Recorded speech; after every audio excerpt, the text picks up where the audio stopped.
ಬಂದು current affairs January 15 to 20. ಇತ್ತೀಚೆಗೆ ನಿರುದ್ಯೋಗಿ ಪದವೀಧರರು ಮತ್ತು ಡಿಪ್ಲೊಮಾ ಹೊಂದಿದವರಿಗೆ ಆರ್ಥಿಕ ನೆರವು ನೀಡಲು ಕರ್ನಾಟಕ ಸರ್ಕಾರವು ಯಾವ ಯೋಜನೆಯನ್ನು ಪ್ರಾರಂಭಿಸಿದೆ ಅಂತ ಕೇಳಿದ್ದಾರೆ.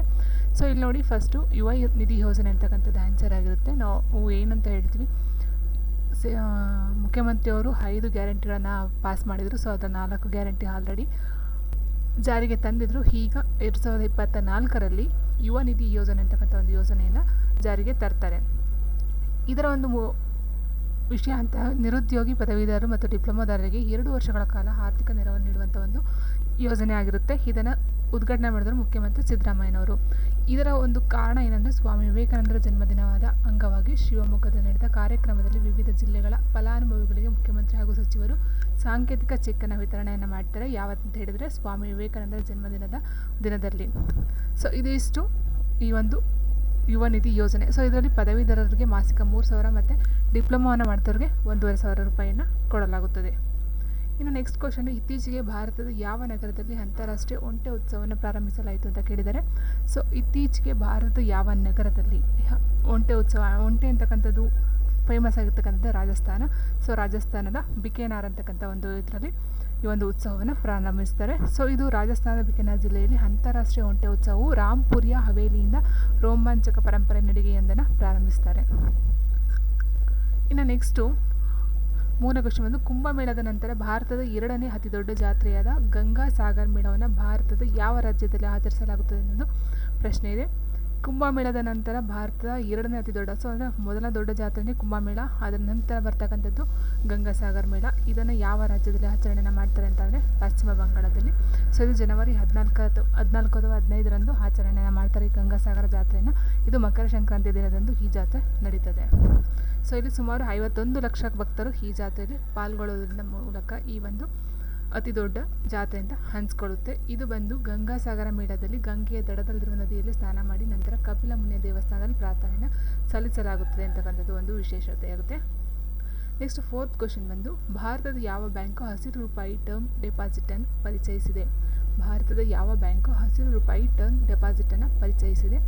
ಆನ್ಸರ್ ಬಂದು state bank of India, SBI. So next question, PM E bus ಸೇವಾ ಯೋಜನೆಗೆ ಯಾವ ಸಚಿವಾಲಯವು ಕಾರಣವಾಗಿದೆ?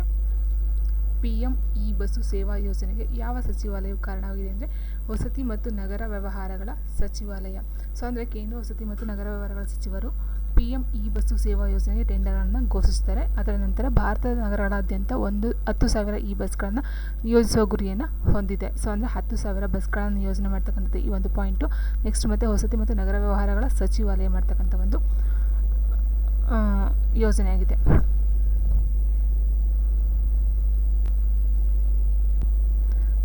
ಸೊ ನೆಕ್ಸ್ಟ್ ಕ್ವಶನು, ಇತ್ತೀಚೆಗೆ ಸುದ್ದಿಯಲ್ಲಿ ಕಂಡುಬರುವ ಪುಂಗನೂರು ಹಸು ಭಾರತದ ಯಾವ ರಾಜ್ಯಕ್ಕೆ ಸ್ಥಳೀಯವಾಗಿದೆ ಅಂತ ಕೇಳಿದರೆ, ಸೊ ಪುಂಗನೂರು ಹಸು ಅಂತಕ್ಕಂಥದ್ದು ಒಂದು ತಳಿಯಾಗಿರೋದ್ರಿಂದ ಸೊ ಇದು ಯಾವ ರಾಜ್ಯಕ್ಕೆ ಕಂಡುಬರ್ತದೆ ಅಂತ ಕೇಳಿದರೆ ಆನ್ಸರು ಆಂಧ್ರ ಪ್ರದೇಶ. ಸೊ ಆಂಧ್ರ ಪ್ರದೇಶದಲ್ಲಿ ಪ್ರಧಾನಿಯವರು ಇತ್ತೀಚೆಗೆ ತಮ್ಮ ನವದೆಹಲಿಯ ವಿನ್ಯಾಸದಲ್ಲಿ ಪುಂಗನೂರು ಹಸುಗಳಿಗೆ ಖುದ್ದಾಗಿ ಆಹಾರವನ್ನು ನೀಡಿದ್ರಂತೆ. ಆ ಒಂದು ಹಸುಗಳು ಕಂಡು ಬರ್ತಕ್ಕಂಥದ್ದು ಆಂಧ್ರ ಪ್ರದೇಶದ ಪುಂಗನೂರು ಗ್ರಾಮದ ಸ್ಥಳೀಯವಾದ ಪುಂಗನೂರು ಹಸುಗಳ ಪ್ರಪಂಚದ ಅತ್ಯಂತ ಚಿಕ್ಕ ಜಾನುವಾರುಗಳಲ್ಲಿ ಒಂದಾಗಿದ್ದು ಇದು 70-90 ಸೆಂಟಿಮೀಟರ್ ಎತ್ತರ ಮತ್ತು 200 kgಗಿಂತ ಕಡಿಮೆ ತೂಕ ಇರತಕ್ಕಂಥ ಒಂದು ಹಸುಗಳಾಗಿರುತ್ತೆ. ನೆಕ್ಸ್ಟು, ಇತ್ತೀಚೆಗೆ ಸುದ್ದಿ ಮಾಡುತ್ತಾ ಆಸ್ಟ್ರಾ ಮಿಸೈಲ್ ಯಾವ ರೀತಿಯ ಕ್ಷಿಪಣಿ ಅಂತ ಕೇಳಿದರೆ, ಆಸ್ಟ್ರಾ ಮಿಸೈಲ್ ಅಂತಕ್ಕಂಥದ್ದು ಒಂದು ಕ್ಷಿಪಣಿಯಾಗಿದೆ. ಇದು ಏರ್ ಟು ಏರ್ ಕ್ಷಿಪಣಿಯಾಗಿದೆ. So air to air means ಹೈದರಾಬಾದ್ನ ಭಾರತ್ ಡೈನಾಮಿಕ್ಸ್ನಲ್ಲಿ ಭಾರತೀಯ ವಾಯುಪಡೆ ಏನು ಹೇಳ್ತೀವಿ IAF, ಸೊ ಆ ಒಂದು ಭಾರತೀಯ ವಾಯುಪಡೆಗೆ ಸ್ಥಳೀಯವಾಗಿ ಅಭಿವೃದ್ಧಿಪಡಿಸಿದಂಥ ಆಸ್ಟ್ರಾ ಕ್ಷಿಪಣಿಗಳ ವಿತರಣೆಯನ್ನು ರಕ್ಷಣಾ ಸಚಿವ ಇತ್ತೀಚೆಗೆ ಪ್ರಾರಂಭವನ್ನು ಮಾಡ್ತಾರೆ. ಸೊ ನೆಕ್ಸ್ಟು, ಯಾವ ದಿನಾಂಕದಂದು ಭಾರತದಲ್ಲಿ ಭಾರತೀಯ ಸೇನಾ ದಿನವನ್ನು ಆಚರಿಸಲಾಗುತ್ತೆ ಅಂತ ಕೇಳಿದರೆ, ಸೊ ಭಾರತೀಯ ಸೇನಾ ದಿನವನ್ನು ಜನವರಿ 15ರಂದು ಆಚರಣೆಯನ್ನು ಮಾಡ್ತಾರೆ. ಸೊ ಈ ಒಂದು ಜನವರಿ 15ರಂದು 1949ರಲ್ಲಿ ಫಸ್ಟು ಇದು ಒಂದು ಫೀಲ್ಡ್ ಮಾರ್ಷಲ್ KM ಕಾರ್ಯಪ್ಪ ಅವರ ಐತಿಹಾಸಿಕ ಪರಿವರ್ತನೆ ಗುರುತಿಸುವ ಮೂಲಕ ಈ ಒಂದು ಭಾರತೀಯ ಸೇನಾ ದಿನವನ್ನು ಆಚರಣೆಯನ್ನು ಮಾಡ್ತಾರೆ.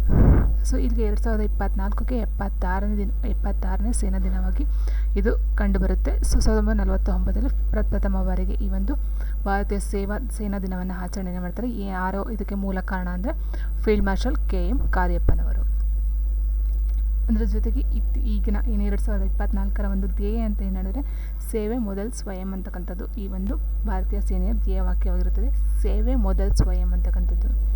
ಇನ್ನು ನೆಕ್ಸ್ಟು, ಇತ್ತೀಚೆಗೆ ಭೌಗೋಳಿಕ ಸೂಚಕ ಟ್ಯಾಗನ್ನು ಪಡೆದಿರುವ ಕಚ್ಚಿ ಕರೆಕ್ ಯಾವ ರಾಜ್ಯಕ್ಕೆ ಸೇರಿದೆ ಅಂತ ಕೇಳಿದರೆ, ಕಚ್ಚಿ ಕರೆಕ್ ಅಂತಕ್ಕಂಥದ್ದು ಗುಜರಾತ್ಗೆ ಸೇರ್ತಕ್ಕಂಥ ಇದು ಒಂದು ಕಚ್ಚೆ ಕರೆಕ್ ಅಂದರೆ ಇದು ಖರ್ಜೂರದ ಒಂದು ವಿಧ. ಸೊ ಇದು ಕಚ್ನ ಸ್ಥಳೀಯ ಖರ್ಜೂರದ ವಿಧವಾದ ಕಚ್ಚಿ ಕರೆಕ್ ಅಂತಕ್ಕಂಥ ಗುಜರಾತ್ನ 2ನೇ ಭೌಗೋಳಿಕ ಸೂಚಕ ಟ್ಯಾಗನ್ನು ಪಡೆದಿರ್ತಕ್ಕಂಥದ್ದು. ಸೊ ಇದು ಕಚ್ಚಿ ಕರೆಕ್ ಅಂದರೆ ಒಂದು ಖರ್ಜೂರದ ವಿಧ ಆಗಿರುತ್ತೆ, ತಳಿಯಾಗಿರುತ್ತೆ. ಇನ್ನು ನೆಕ್ಸ್ಟು ಇತ್ತೀಚೆಗೆ ಸುದ್ದಿಯಲ್ಲಿ ಕಂಡುಬರುವ ಸಿನೋಮಿಕ್ರೋರಸ್ ಗುರೆ ಯಾವ ಜಾತಿಗೆ ಸೇರಿದೆ? ಸಿನೋಮಿಕ್ರೋರಸ್ ಗುರೆ ಯಾವ ಜಾತಿಗೆ ಸೇರಿದೆ? ಇದು ಒಂದು ಹಾವಿನ ಜಾತಿಗೆ ಸೇರ್ತಕ್ಕಂಥ ಒಂದು ಜಾತಿಯ ಒಂದು ಪ್ರಾಣಿ ಅಥವಾ ಇದು ಅಂತ ಹೇಳಬಹುದು.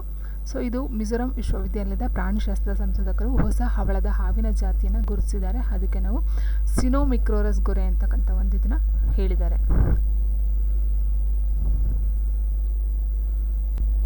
ಸೊ ನೆಕ್ಸ್ಟ್ ಕ್ವಶನ್ ನಾವು ನೋಡೋದಾದರೆ, ಭಾರತದಲ್ಲಿ ಯಾವ ದಿನಾಂಕದಂದು ರಾಷ್ಟ್ರೀಯ ಆರಂಭಿಕ ದಿನವನ್ನು ಆಚರಿಸಲಾಗುತ್ತೆ ಅಂತ ಹೇಳಿದರೆ, ಜನವರಿ 16ರಂದು ರಾಷ್ಟ್ರೀಯ ಆರಂಭಿಕ ದಿನವನ್ನು ಆಚರಣೆಯನ್ನು ಮಾಡ್ತಾರೆ. ಇದು 2021ರಲ್ಲಿ ಪ್ರಧಾನಮಂತ್ರಿ ನರೇಂದ್ರ ಮೋದಿ ಅವರು ಜನವರಿ 16ರಂದು ರಾಷ್ಟ್ರೀಯ ಆರಂಭಿಕ ದಿನವೆಂದು ಘೋಷಣೆಯನ್ನು ಮಾಡ್ತಾರೆ.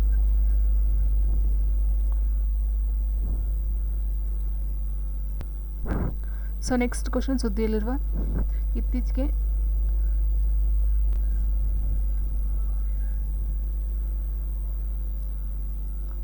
ತೆಲಂಗಾಣವು 4ನೇ ಕೈಗಾರಿಕಾ ಕ್ರಾಂತಿಯ ಕೇಂದ್ರವನ್ನು ಸ್ಥಾಪಿಸಲು ಯಾವ ಸಂಸ್ಥೆಯೊಂದಿಗೆ ಸಹಕರಿಸಿದೆ ಅಂತ ಕ್ವಶನು. ಇತ್ತೀಚೆಗೆ ತೆಲಂಗಾಣವು 4ನೇ ಕೈಗಾರಿಕಾ ಕ್ರಾಂತಿಯ ಕೇಂದ್ರವನ್ನು ಸ್ಥಾಪಿಸಲು ಯಾವ ಸಂಸ್ಥೆಯೊಂದಿಗೆ ಸಹಕರಿಸಿದೆ? ಸೊ ಆನ್ಸರ್ ಬಂದು ವಿಶ್ವ ಆರ್ಥಿಕ ವೇದಿಕೆ.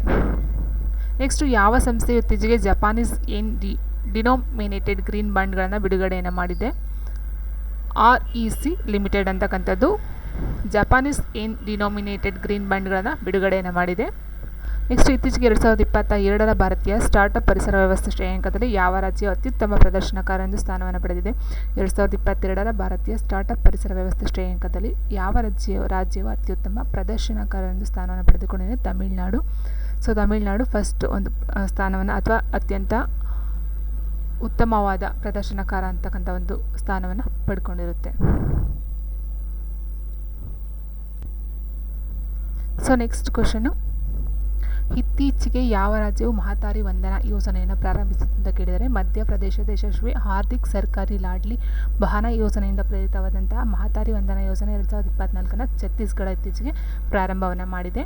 ಇದರ ಒಂದು ಉದ್ದೇಶ ಅಂತಂದರೆ ಮಹಿಳೆಯರಿಗೆ ಮಾಸಿಕ 1,000 ರೂಪಾಯಿಗಳ ಆರ್ಥಿಕ ಸಹಾಯಧನವನ್ನು ಒದಗಿಸ್ತಕ್ಕಂಥದ್ದು ಈ ಒಂದು ಮಹತಾರಿ ವಂದನಾ ಯೋಜನೆಯ ಒಂದು ಉದ್ದೇಶ ಆಗಿರುತ್ತೆ.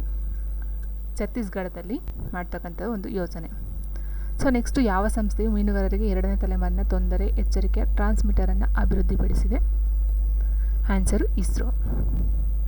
ನೆಕ್ಸ್ಟು, ದ್ವಿಪಕ್ಷೀಯ ಸರಣಿಗಾಗಿ ICCಯಿಂದ ಮೊದಲ ಮಹಿಳಾ ನ್ಯೂಟ್ರಲ್ ಅಂಪೈರ್ ಆಗಿ ಯಾರು ನೇಮಕಗೊಂಡಿದ್ದಾರೆ? Very important question. ದ್ವಿಪಕ್ಷೀಯ ಸರಣಿಗಾಗಿ ICCಯಿಂದ ಮೊದಲ ಮಹಿಳಾ ನ್ಯೂಟ್ರಲ್ ಅಂಪೈರ್ ಆಗಿ ಯಾರನ್ನು ನೇಮಕಗೊಂಡಿದ್ದಾರೆ? ಸ್ಯೂ ರೆಡ್ಫರ್ಸ್ ಅಂತಕ್ಕಂಥವ್ರು ಇಂಟರ್ನ್ಯಾಷನಲ್ ಕ್ರಿಕೆಟ್ ಕೌನ್ಸಿಲ್ನ ನ್ಯೂ ರೆಡ್ಫರ್ಸ್ ಅವರನ್ನು ದ್ವಿಪಕ್ಷೀಯ ಸರಣಿಯನ್ನು ನಿರ್ವಹಿಸುವ ಮೊದಲ ಮಹಿಳಾ ನ್ಯೂಟ್ರಲ್ ಅಂಪೈರ್ ಆಗಿ ನೇಮಿಸಿದ್ದಾರೆ. ಸೊ ನೆಕ್ಸ್ಟ್, ಇತ್ತೀಚೆಗೆ ಸುದ್ದಿಯಲ್ಲಿ ಕಂಡು ಬರ್ತಕ್ಕಂಥ ಚೇನ್ 6 ಮಿಷನ್ ಯಾವ ದೇಶದೊಂದಿಗೆ ಸಂಬಂಧಿಸಿದೆ? Answer China.